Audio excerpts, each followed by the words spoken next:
কাল আমরা আবার অনেক দিন পর একসাথে বেরোলাম। তো এখানে দেখুন দুর্গা প্রতিমা বানানো শুরুও হয়ে গেছে, আর কয়েকদিন পরই তো দুর্গা পুজো। তো আমরা একটু সময় পেলেই একটু বেরোনোর চেষ্টা করি।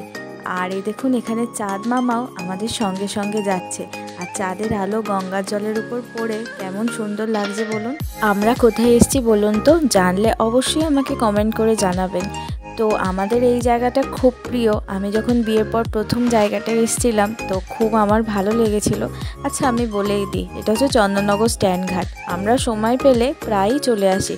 আসলে কি বলুন তো, আমার বর অনেক রাত্রে অফিস থেকে ফেরে, তো তাই সব সময় আসা হয় না। আর আমাদের চুঁচুড়া চন্দননগরে এত পুরনো সুন্দর বাড়ি আছে না, হয়তো এই বাড়িটাও কোনো জমিদারদের আমলের বাড়ি ছিল, যেগুলো এখন অফিস আদালত এইসব হয়েছে। ম্যাডাম কোথাও আসলে যে আইসক্রিম খাবে না সেটা তো হতেই পারে না।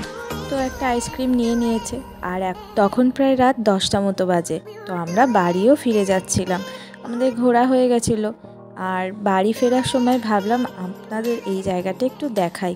দিনের বেলা হলে অনেক কিছু দেখাতে পারতাম, কিন্তু এখন তো রাত্রির, কি আর করব বলুন। তো ভিডিওটা এটুকুই, আবার পরে দেখাবে, টাটা।